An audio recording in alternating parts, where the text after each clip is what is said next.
Entonces vamos a comenzar con la última parte de la práctica de tinciones.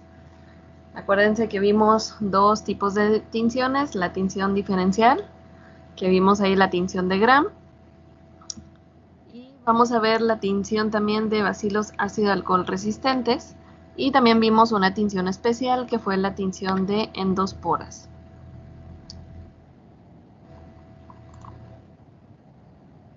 Bueno, la tinción de Bar, bacilos ácido alcohol resistentes, o que también lo podemos encontrar como tinción de Ciel-Nielsen, es una tinción desarrollada específicamente para las especies de micobacterias. Esta tinción más bien se desarrolló principalmente porque no todas las bacterias pueden teñirse por la tinción de Gram.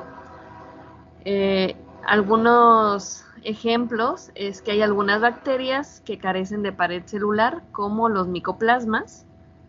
Entonces, los micoplasmas no tienen absolutamente nada de pared celular, tienen una composición diferente en su membrana, la membrana citoplasmática, que las hace más resistentes para evitar pues efectos por presiones osmóticas. Tienen mayor concentración de colesteroles o moléculas parecidas al colesterol, o también tienen gran cantidad de ácidos grasos saturados que pues compensan el no tener una pared, y pues también la pared pues nos sirve como estructura. Entonces las micoplasmas también tienen una estructura un poquito más variable, parecidas como a las amibas. Entonces, por la tinción de Gram, pues este tipo de bacterias no las vamos a poder teñir, las micoplasmas, porque pues no tienen una pared, y la tinción de Gram pues se basa en las características de la pared y membranas, membrana externa en Gram negativas, y pues el contenido del peptidoglicano entre Gram positivas y Gram negativas. Entonces las micoplasmas no se pueden teñir. Filogenéticamente hablando, se caracterizan como Gram positivas, pero por la tinción de Gram no lo podemos determinar. Otra de las bacterias, que es la que vamos a ver aquí, son las micobacterias, que estas sí tienen una pared, pero su pared difiere de la composición normal de las bacterias Gram positivas. Entonces, estas bacterias, las micobacterias, tienen gran cantidad de ácidos micólicos. Esto le da una superficie mucho más cerosa, y esto pues la hace resistente a muchos agentes químicos, entre ellos pues también los colorantes. Entonces aquí vemos en la imagen de la derecha, esta es una fotografía ampliada de Mycobacterium tuberculosis que está creciendo en un medio especial, que es el medio Lowenstein-Jensen. Entonces vemos características macroscópicas muy peculiares de la forma cerebroide que se le conoce, y también vemos que se ve muy cerosa, se ve muy brillante la bacteria. Si nosotros la tomamos con un asa, es muy dura esa colonia. Yo les hago la analogía que es similar como agarrar un pedacito de cera, como de una vela, pero no tan duro, un poquito más suave. Pero algo así la consistencia sería con el asa bacteriológica.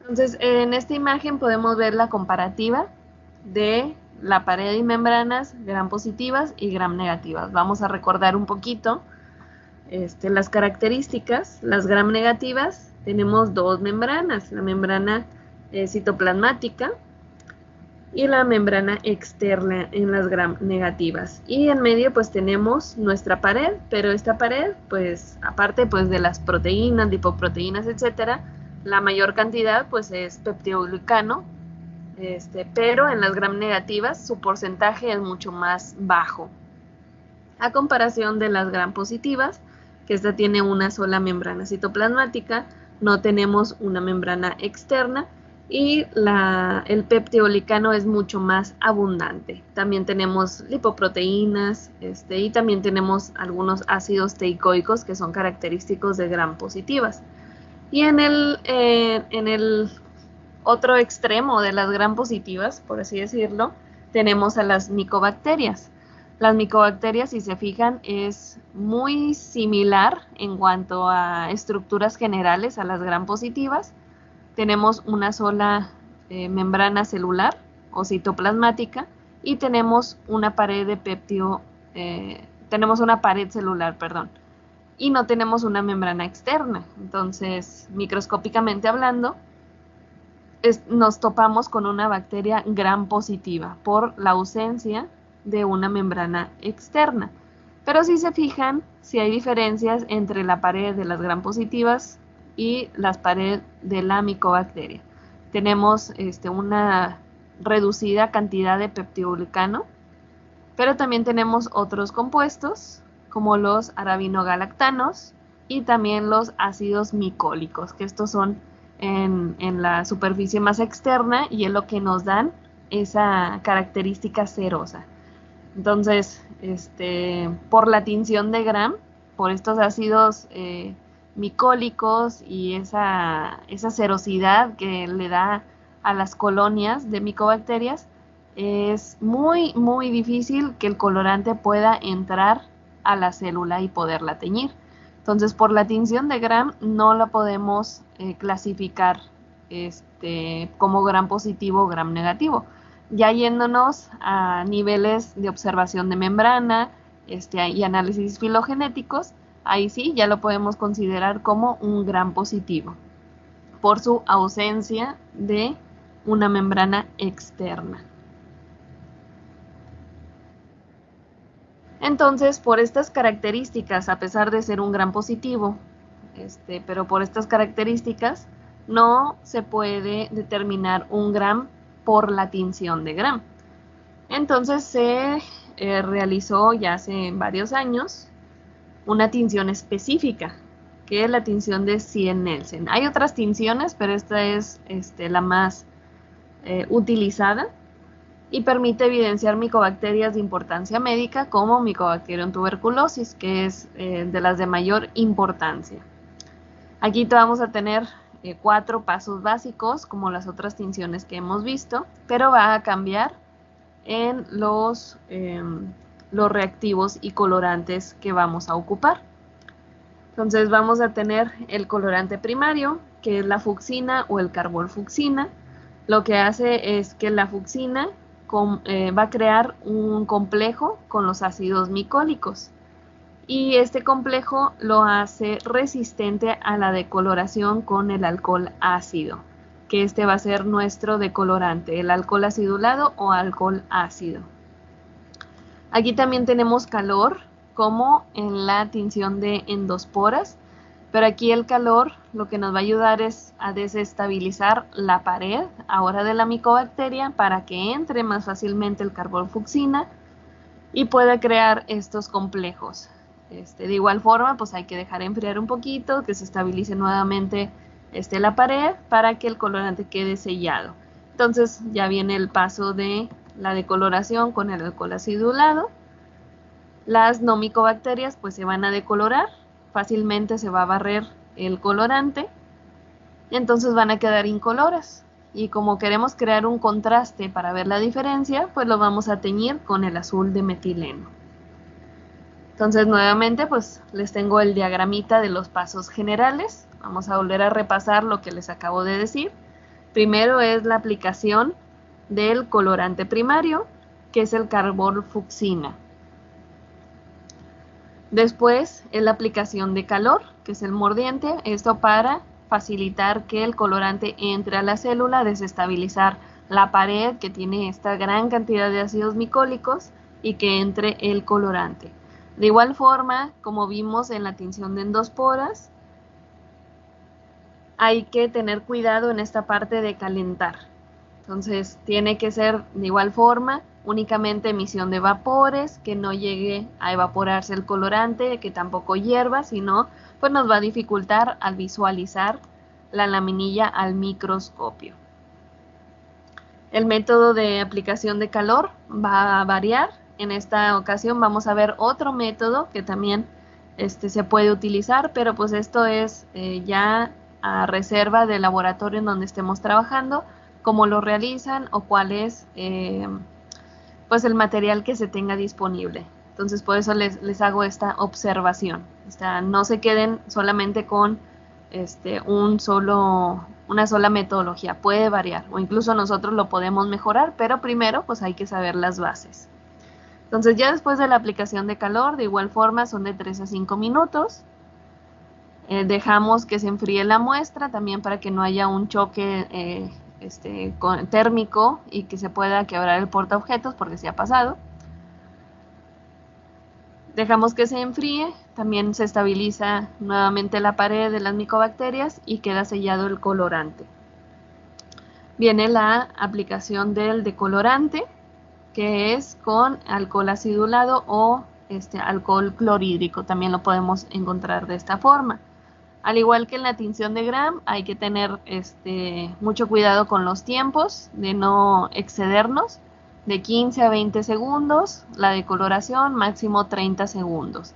De igual forma para pues evitar que de tener pues un falso y evitar que las micobacterias también se vayan a decolorar. Pero como queda un poquito más sellado el colorante por estos ácidos micólicos, pues sí se tarda mucho más tiempo a comparación de las no micobacterias, que fácilmente el colorante, casi de inmediato, ya se nos puede barrer el carbol-fucsina.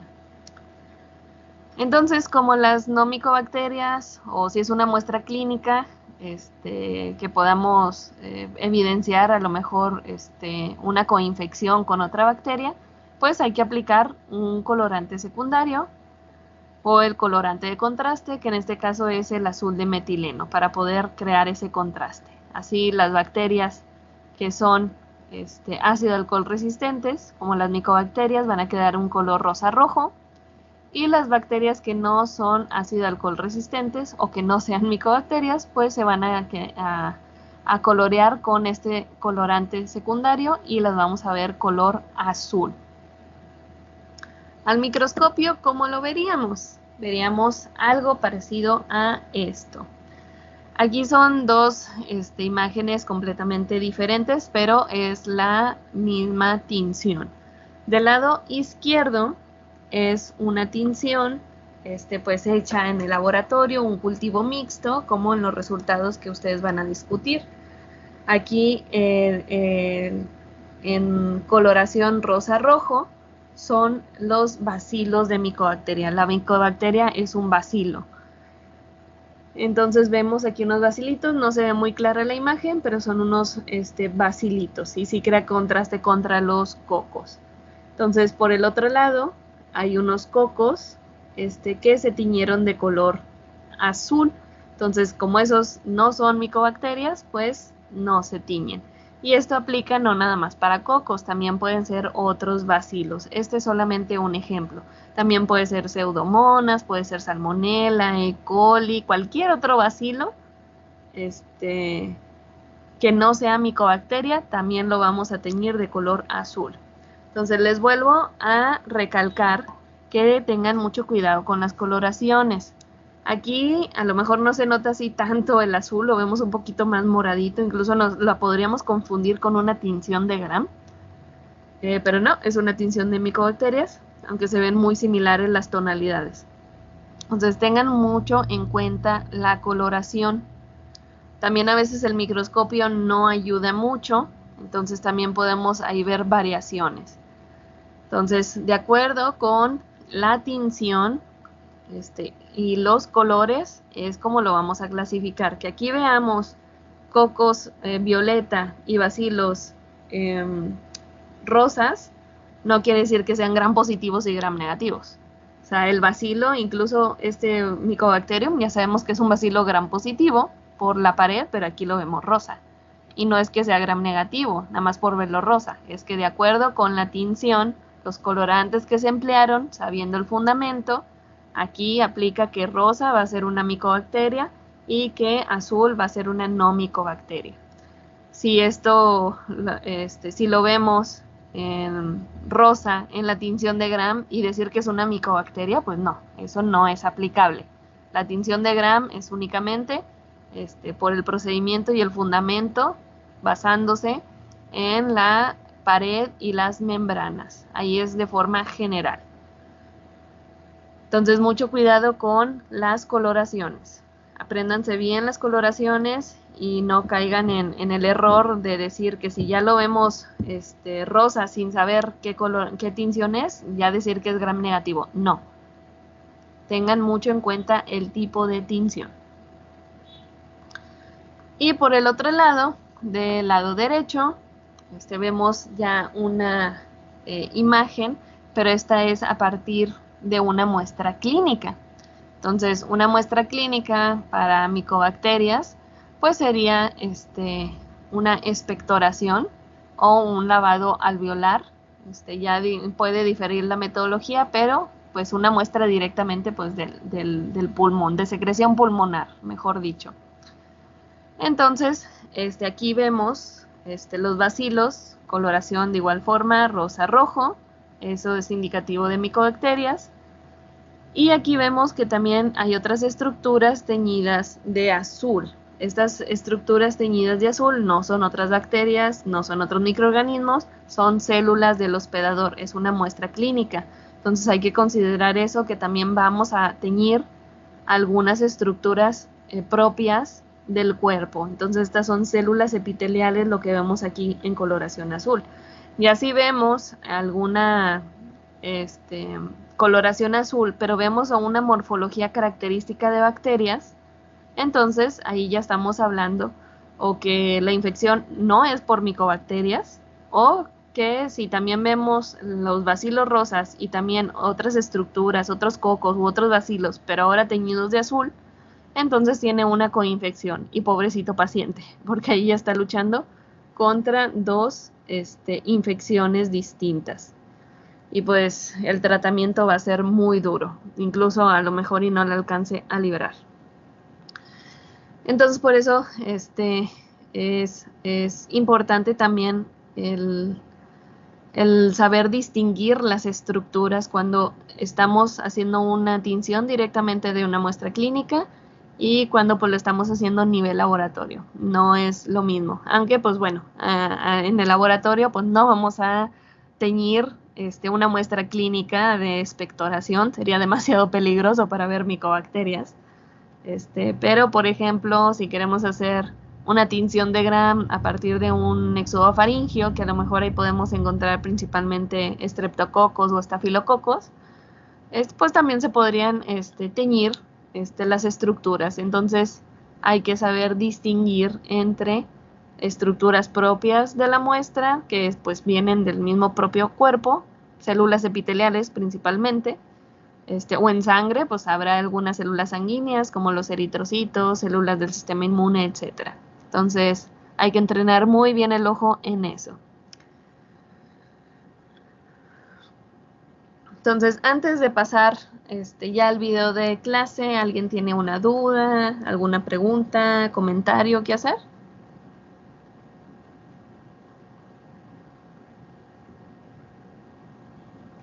No, profesor, todo claro.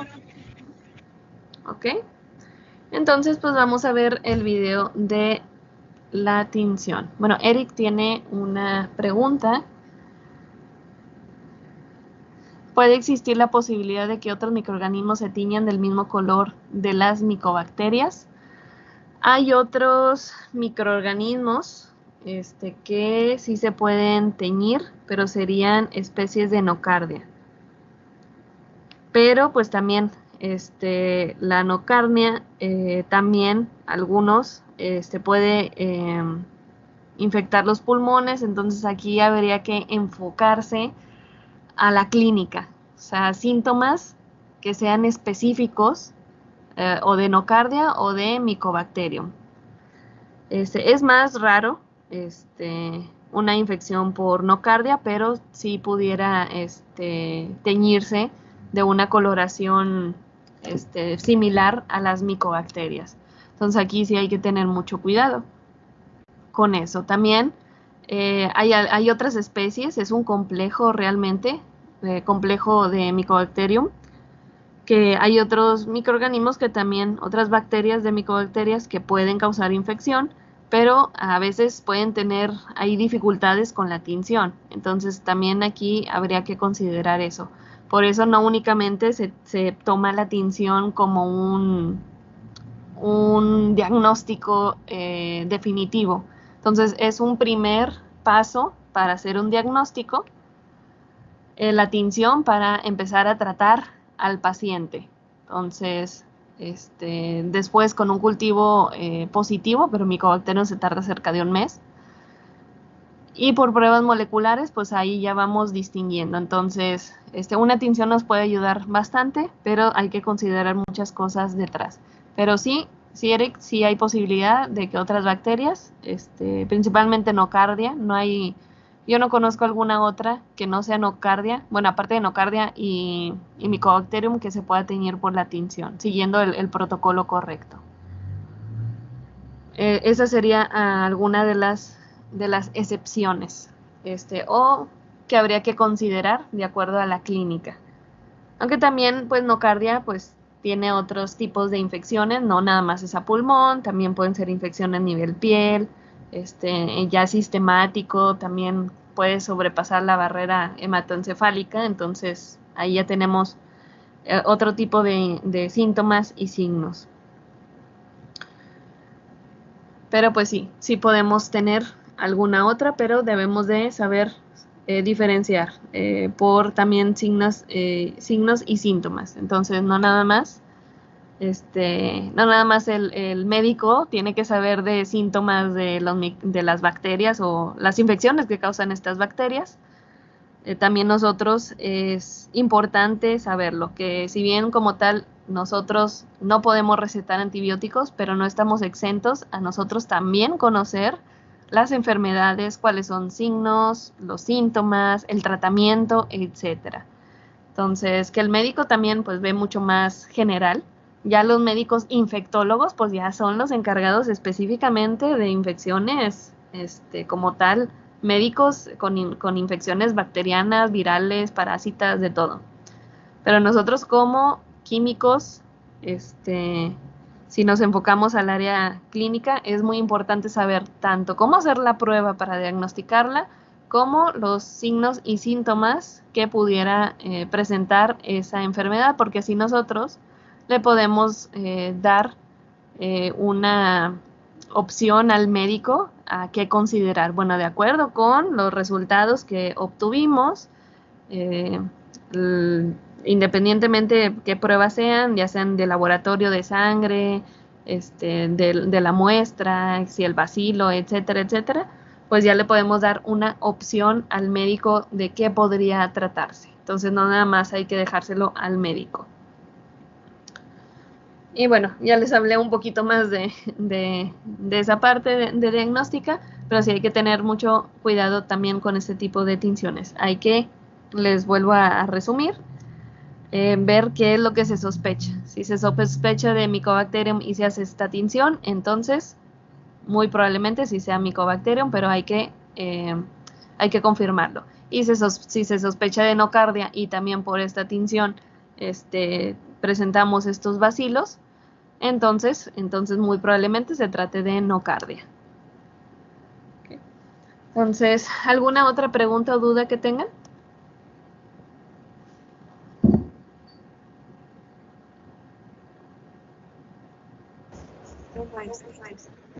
Ok, entonces vamos a ver el videíto ya de la práctica, que pues ya vimos una parte con la de endosporas. Es muy similar, nada más vamos a ver otra opción para poder hacer la parte de calentar la muestra. Entonces acuérdense que el frotis, vamos a volver a repetirlo a ver, el frotis en este video pues está para las dos tinciones. Entonces ahora únicamente nos vamos a enfocar en el frotis, donde se hace el cultivo mixto de Mycobacterium smegmatis y Staphylococcus aureus. Entonces vamos a ver el videíto.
más le voy a adelantar tantito.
Ok, bueno, vimos la parte ahora de la tinción de Ciel-Nielsen. Es muy similar a la de la semana pasada, como vimos con las endosporas, pero aquí vimos otra metodología para poder calentar, que es con una varilla. Esta es una varilla para soldar, pero se puede utilizar cualquier otra varilla.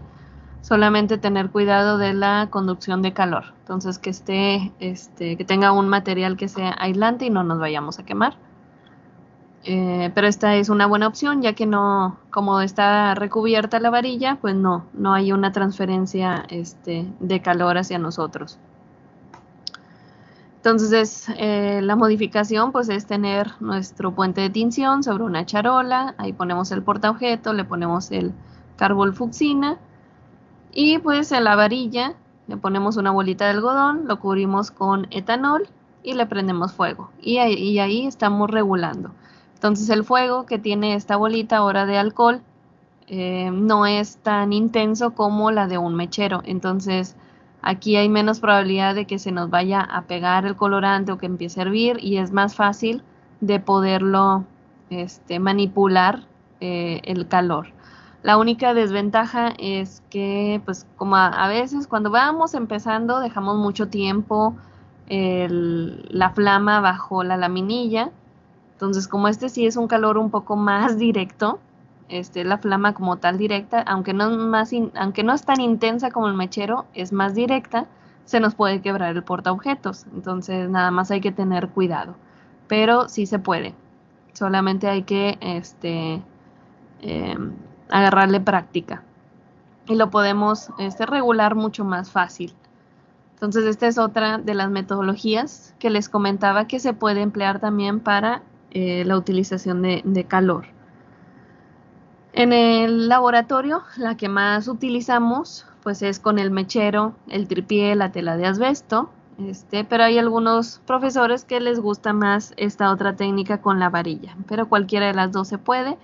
Y también pues en algunos otros laboratorios, como ya les comenté, pues se puede utilizar la plancha caliente, un vaso con agua hirviendo y arriba ponemos nuestro laminilla con el colorante. Independientemente de la forma de calor, lo importante es que únicamente la muestra se caliente a emisión de vapores y que no se nos vaya a secar. Entonces, de igual forma hay que estarle agregando colorante.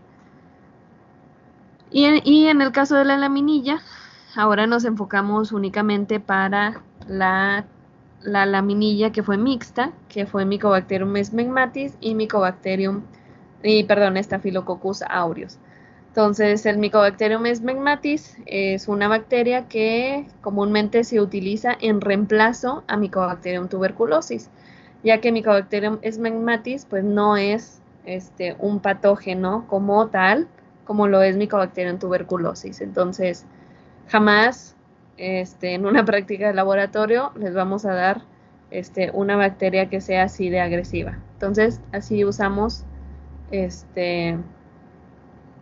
esta alternativa de bacteria, incluso también muchas investigaciones, ya si se meten al área, muchas investigaciones las hacen en Mycobacterium smegmatis como un modelo de Mycobacterium tuberculosis, que si bien como tal, a lo mejor pueden variar algunas cosas porque no son las mismas bacterias, pues se extrapola por esta dificultad que se tiene tanto en el tiempo de incubación y porque no en cualquier laboratorio se puede manejar Mycobacterium tuberculosis. Tiene que ser un laboratorio que tenga al menos bioseguridad de nivel 3, una campana de bioseguridad nivel 3. Entonces sí es un poquito más complicado trabajar con tuberculosis, pero sí lo hay. De hecho, en el hospital universitario, parte de mi tesis, también lo estoy haciendo allá, trabajan y diagnostican con Mycobacterium tuberculosis.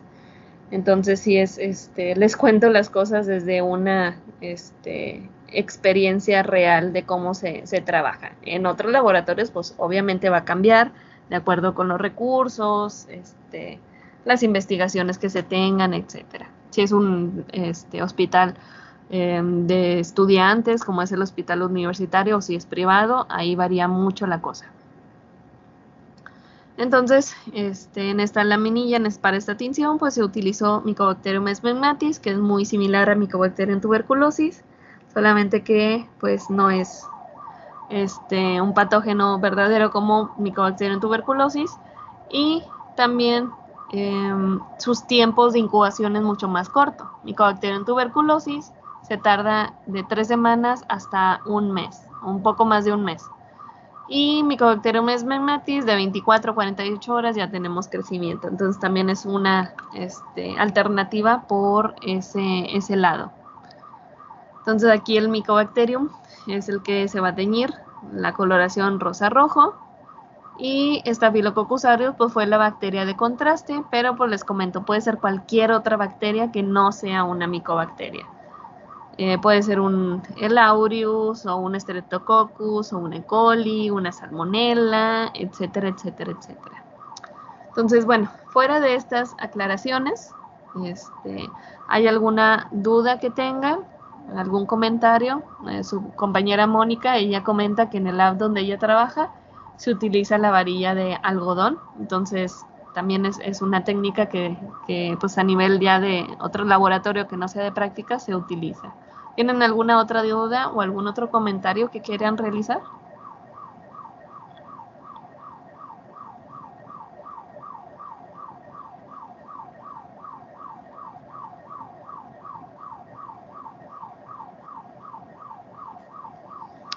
Ok, bueno, si no tienen dudas, les quiero pasar únicamente ya por último un pequeño videíto para conocer un poquito más de Mycobacterium tuberculosis. Yo sé que no todos aquí lo conocemos, habrá algunos que sabemos más del tema, otros que no. Entonces vamos a ver solamente un videito informativo del por qué la importancia de esta tinción. ¿Por qué es tan importante conocer esta tinción? Ya que las tinciones que hemos visto son de las que más nos podemos topar en cualquier laboratorio, ya sea una o dos o hasta las tres, ya dependiendo de pues el área en las que se especialicen, los equipos que se tengan, etcétera. Les digo, hay algunos otros que tienen métodos mucho más automatizados que incluso ya nos brincamos a veces hasta la siembra. Entonces a veces se hace directamente de la muestra, aunque tiene muchas complicaciones, pero sí se puede realizar.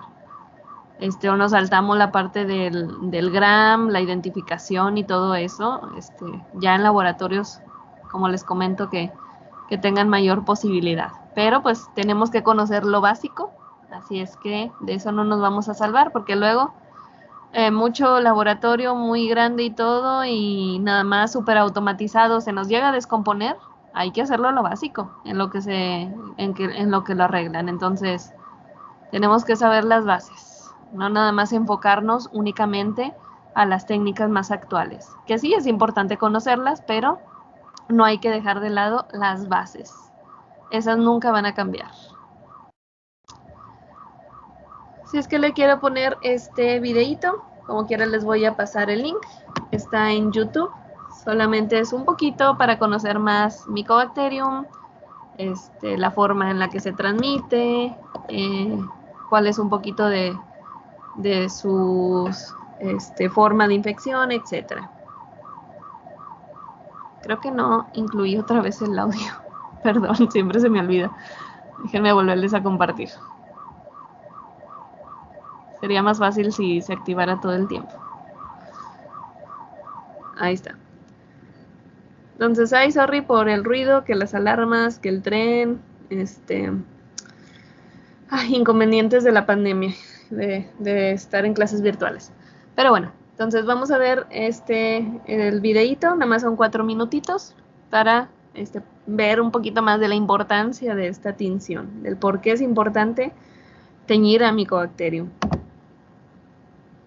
La tuberculosis, o TB, es una de las enfermedades infecciosas más antiguas y comunes. Se cree que cerca de 1/3 de la población mundial está infectada con TB. Por fortuna, solo cerca del 5% de estas infecciones progresan a una enfermedad activa. Se dice que el otro 95% de las personas infectadas tienen una infección latente o inactiva, no desarrollan ningún síntoma y no transmiten la enfermedad. La tuberculosis es causada por una bacteria en forma de bastón o bacilo llamada Mycobacterium tuberculosis. Una infección se inicia después de la inhalación de micobacterias presentes en gotitas de aerosol vertidas en la atmósfera por una persona con una infección activa. El proceso de transmisión es muy eficiente, ya que estas gotitas pueden permanecer en la atmósfera durante varias horas, y la dosis infecciosa es baja. Se necesitan menos de 10 bacilos para iniciar la infección. Una vez en el pulmón, las bacterias se encuentran con la primera línea de defensa del cuerpo, los macrófagos alveolares. Las bacterias son ingeridas por los macrófagos, pero logran sobrevivir en su interior. La internalización de los bacilos desencadena una respuesta inflamatoria que atrae a otras células de defensa a la zona. En conjunto, estas células forman una masa de tejido llamado granuloma, característica de la enfermedad.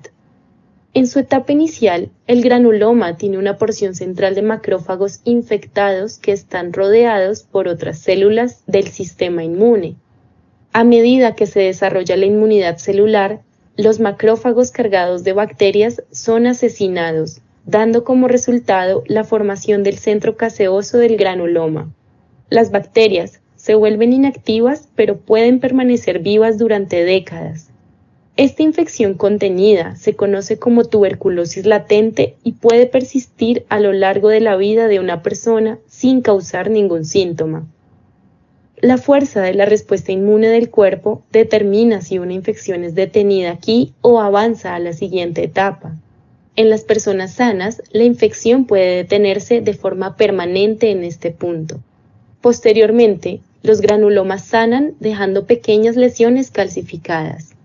Por otro lado, si el sistema inmune está comprometido por fármacos inmunosupresores, infecciones por VIH, malnutrición, envejecimiento u otros factores, las bacterias pueden reactivarse, replicarse, escapar del granuloma y extenderse hacia otras partes de los pulmones, causando tuberculosis pulmonar activa.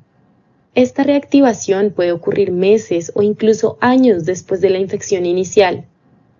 En algunos casos, las bacterias pueden propagarse hacia otros órganos del cuerpo a través del sistema linfático o el torrente sanguíneo. Esta forma generalizada de la enfermedad de la TB, llamada TB diseminada o TB miliar, ocurre con mayor frecuencia en los más jóvenes, los más ancianos y en aquellos con infección por VIH. Por lo general, la tuberculosis es tratable con antibióticos. Usualmente se prescriben varios antibióticos durante muchos meses, debido a la lenta tasa de crecimiento de las bacterias. Es muy importante que los pacientes completen el curso del tratamiento para evitar el desarrollo de bacterias farmacoresistentes y la reocurrencia de la enfermedad. Entonces, en este videito, pues es algo muy corto. Pero con quisiera destacar el por qué la importancia. Si hay algunos de nosotros que todavía, sabíamos que existe Mycobacterium, pero pues la tuberculosis y todo eso, pero pues hasta ahí. Entonces, una recordadita también, la importancia de esta bacteria, y el por qué es tan importante conocer una técnica como pues una primera línea para llegar a un diagnóstico, porque como bien ya conocemos que es una bacteria que se tarda mucho en crecer, no todos los laboratorios pues también tienen técnicas moleculares, etcétera. Entonces es una primera línea para poderla identificar, y esto no nada más como ahorita comentó Eric, o bueno, hizo su pregunta. No todo lo que salga rosa en una muestra proveniente de pulmón, pues puede ser Mycobacterium, también puede ser nocardias. Incluso hasta podemos tener una coinfección. No está descartado. Entonces, pues hay que seguir con otros métodos, el cultivo, pues otros tipos de pruebas. Las moleculares, pues son las más empleadas. Pero pues vean la importancia, o sea, muchos de nosotros podemos tener ahorita TB y ni siquiera saberlo. Afortunadamente en México es obligación tener la vacuna contra la tuberculosis, que es, ya les había comentado, pero es la marca que tenemos comúnmente en el brazo derecho. Derecho o izquierdo, pero la mayoría lo tenemos en el derecho. Entonces, esa vacuna que nos causa una reacción muy grande cuando estamos no recién nacidos, pero sí estamos muy chiquitos, dentro del año de vida, nos causa una reacción, pero es para tener inmunidad contra Mycobacterium. No estamos exentos de contagiarnos, como cualquier vacuna nos podemos contagiar, no nos libera al 100%, pero pues la infección o se puede curar y ni siquiera nos damos cuenta, o lo podemos mantener latente por todas nuestras vidas y jamás nos dimos cuenta. También, pues en algunos casos sí se podría activar, producir la enfermedad, etcétera. Ya en casos diseminados, pues ya se pueden ir a otras partes del cuerpo, pero empieza por el pulmón. Ya casos más graves, pues nos vamos a otras partes. Y si bien es una enfermedad, una infección más bien que se puede curar, el tratamiento son muchos meses con antibióticos muy agresivos, de 6 a 9 meses.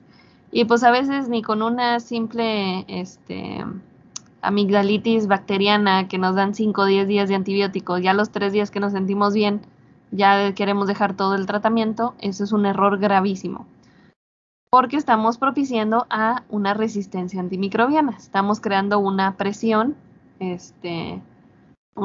selectiva para que la bacteria cree resistencia. Si no completamos el esquema de antibióticos, luego nos da un problema más grande porque las infecciones se vuelven más recurrentes, no la podemos eliminar, ya se hizo resistente a esos antibióticos, hay que darle otros y por eso ahorita nos estamos quedando sin antibióticos. Se pronostica, si ya lo han escuchado, se pronostica que para el 2050, que ya no estamos muy lejos, se pronostica que para el 2050 ya no va a haber antibióticos disponibles. Entonces hay que tener mucho cuidado con su uso. Así es que también ustedes estén conscientes que si tienen una infección viral, está prohibido tratarse con antibióticos. Ahora con lo del COVID, que se quieren administrar que acitromicina y no sé qué cosas, eso no te va a curar el COVID. Para lo único que te puede ayudar, y es aplicándolo correctamente, es a evitar una coinfección bacteriana. Que si no, imagínense, el pobrecito paciente tiene COVID y luego también le ataca un estafilococcus o una Klebsiella o algo así, pues ya, ahí quedó el paciente. Entonces, es para lo único que nos pudiera servir a un antibiótico en una infección viral cualquiera, pero se tiene que administrar con mucho cuidado si la persona está en riesgo. Si no está en riesgo de tener una coinfección, no sirve absolutamente de nada el antibiótico en una infección viral. Entonces hay que tener mucho cuidado con eso. Y pues lamentablemente, aunque queramos confiarnos de muchos médicos, muchos no son buenos y administran antibióticos como si fueran caramelos.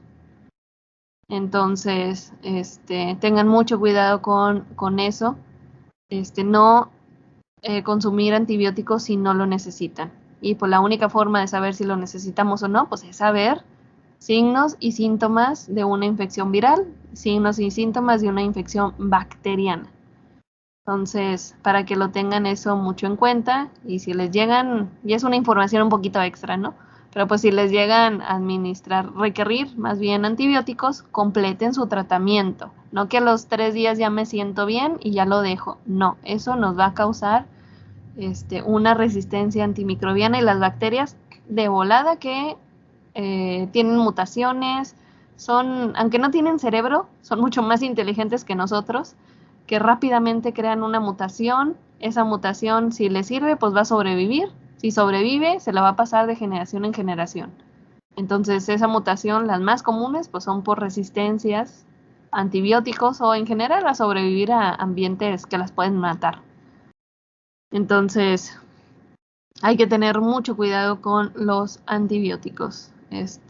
Revisen bien con quién se están revisando, que sea un médico realmente de confianza, porque es, de hecho, una pequeña anécdota, hace como 2 o 3 años fui a unas pláticas que hay, es como un congreso, pero no me acuerdo cómo se llama el nombre, que es aquí de Secretaría de Salud. Entonces fue allá en la... no fue en la UDEM, fue en la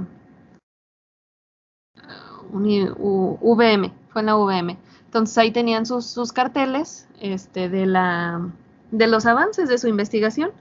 Y había un cartel que estaba muy interesante la investigación, aunque estaba muy sencilla, estaba muy interesante esa investigación, porque se basaban en qué tanto los médicos recetaban antibióticos, si lo requería o no la persona. Entonces aquí hicieron pues varios modelos o bueno, tratamientos, por así decirlo. Iban a médicos fingiendo tener una gripa, síntomas característicos de una infección viral y les recetaban antibióticos. Más de la mitad recetaba antibióticos aunque no lo necesitaran. E incluso a veces si no les iban a recetar antibióticos, pero si el paciente los pedía, el médico se los recetaba. Entonces eso es algo gravísimo de un profesional de la salud. Así es que también tengan mucho cuidado con qué médico van.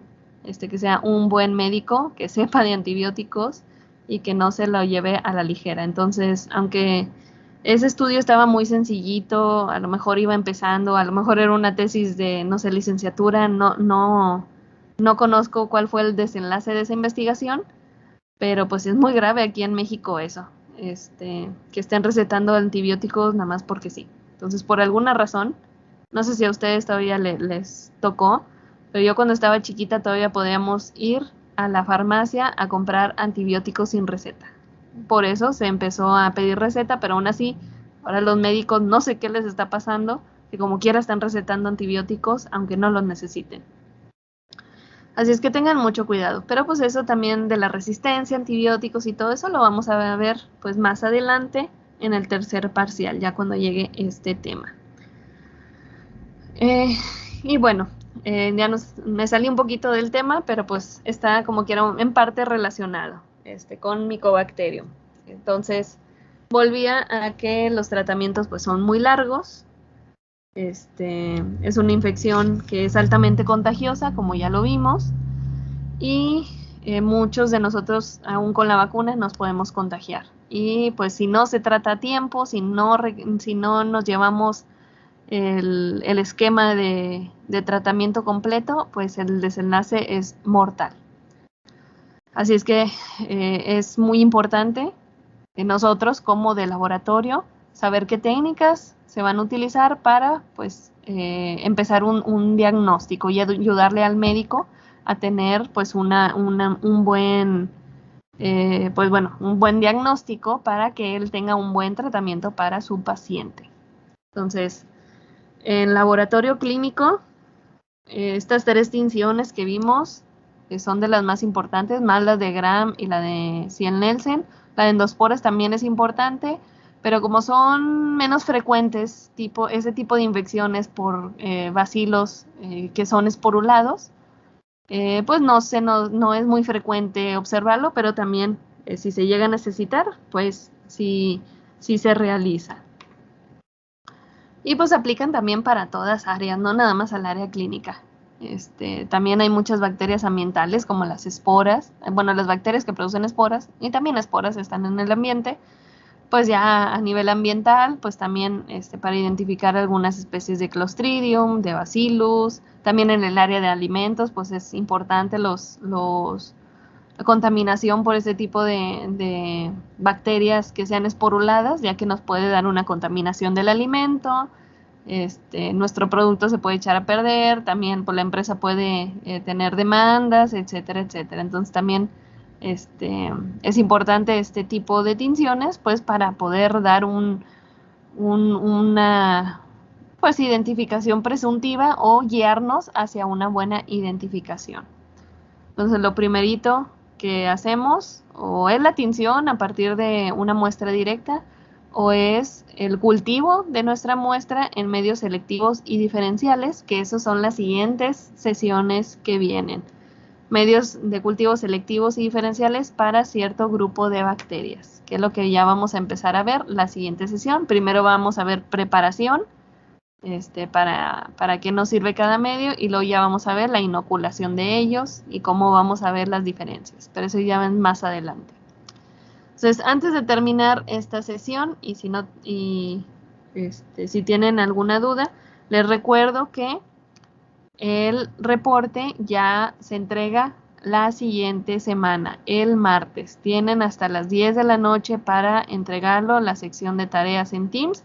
Más tarde se les va a activar, ya está programado automáticamente, se va a activar. Más tarde se les activa, ahí van a estar todos los archivos que hemos visto. Y cualquier duda que tengan, pues con confianza me pueden decir, aunque sea muy pequeñita, me pueden enviar un mensaje. Y recuerden que es hasta las 10 de la noche.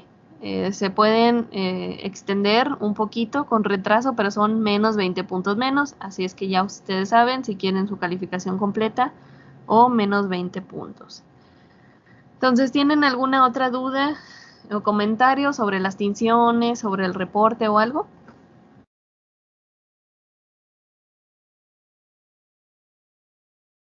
Profe, ¿puede repetir, por favor, qué va a pedir en este reporte? ¿Sería la introducción, discusión, resultados? Como quiera, en archivos viene la presentación, donde vimos el contenido del reporte, pero el reporte incluye pues, la portada, con el título de la práctica, sus datos generales, etcétera, el objetivo, el diagrama de flujo de la metodología, los resultados. También los resultados ahí van a estar en la sección de tareas, son los que van a discutir, pero ustedes se encargan de acomodarlos, ponerles el pie de figura, hacer las observaciones, etcétera. La discusión, la conclusión, el cuestionario también viene en la presentación para que lo revisen. Son 5 preguntas. ¿Y qué? Cuestionario, conclusión y la bibliografía. Ah, y también la autoevaluación. Entonces, como quiera, todo, les digo, toda la presentación donde vimos eso, ahí va a estar también en la sección de tareas. Eric Gracias, tiene una profe. duda. De nada. Eric tiene una duda en respecto a la discusión. Dice que si se hará de forma general o se redactará una discusión por cada tipo de tinción. Pues no es, vaya, en la propia sección de discusión, ahí van a discutir pues las 3 tinciones. Entonces no es que tengan que separarlo de qué discusión para la de Gram, discusión para la de endosporas, discusión para la de Bar. Entonces es un solo reporte para las 3, una sola discusión para las 3, nada más tienen que incluirlas las 3. Y nada más que la vimos pues dividida en 3 sesiones, pero ustedes imagínense que en una sola sesión pues vimos todas estas y es un solo reporte para las 3 tinciones. Entonces en las 3 tinciones, desde el objetivo, desde los resultados, discusión, conclusión, todo eso, se incluyen las 3 tinciones. Entonces es una sola sección de discusión donde ahí van a discutir en cada tipo de tinción. No sé si le quedó claro Eric o los demás compañeros esta parte.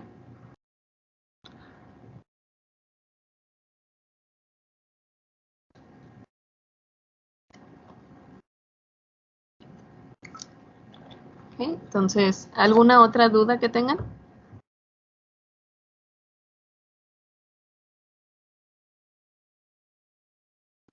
No, maestra, gracias. Ok, como quiera, si en lo que están haciendo el reporte, ahí ya tienen la duda, en la metodología, en los videos que vimos, en el contenido, etcétera, como quiera, háganmela saber. Si son dudas así generales de todo el grupo, pues hacemos la aclaración ahí en publicaciones. Si no, pues ya se ven individualmente. Entonces me mandan un mensajito, recuérdense a cualquiera de los 2 correos en Teams, me pueden enviar un mensaje, ya sea el de profesor o el de estudiante, los 2 los reviso. Y pues si no hay otra cosa que mencionar, pues hasta aquí es la sesión del día de hoy. Y pues nos vemos la siguiente semana, ya para continuar con la preparación de medios de cultivo selectivos y diferenciales. Que tengan una excelente tarde. Cuídense mucho y les deseo mucho éxito en todo lo que hagan, tanto a nivel escolar como en su vida. Así es que nos vemos la siguiente semana. Que tengan excelente día. Muchas gracias. Igualmente, Lindo día. De nada, cuídense mucho.